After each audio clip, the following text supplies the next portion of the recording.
Bakit nga ba nagka-notice of disapproval kami after reserving a unit at kahit kumpleto kami ng document sa Pag-ibig?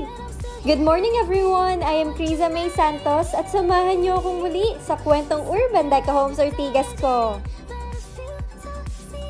Nakapagpa-reserve kami ng unit ni client noong April 11 since evaluated na ang documents namin at nahabol namin ang limited slots na zero down payment promo na available.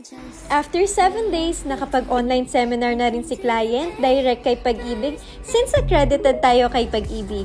Hassle-free at hindi na siya pumila pa sa main branch nila. Sobrang saya at sobrang excited namin ni client kasi sobrang bilis ng proseso until such time na naka-receive kami ng notice of disapproval. We were alarmed kasi akala namin okay na. At ang reason nga daw bakit kami nakatanggap ng notice of disapproval ay dahil unresponsive daw ang employer ni client upon investigation.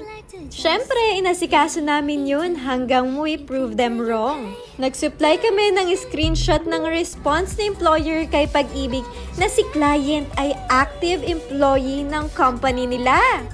E di ayun, approve din kami after 38 days of process. Nag-move in o lumipat rin agad si client 1 week after receiving approval notice. Madaling araw nga pala kami naglipat ng gamit ni client sa unit niya since may pasok siya sa weekdays at ayaw niya makipagsabayan sa mga posibleng mag-move in rin during weekends. This is for her personal use at first investment here in Manila, which is sobrang saya niya.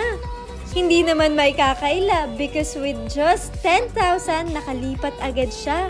Kaya ikaw, baka ito na ang sign mo para maging maagap dahil hindi lahat ng property pwede sa Pag-ibig at hindi lahat ng property zero down payment na pwede mo nang matirahan agad.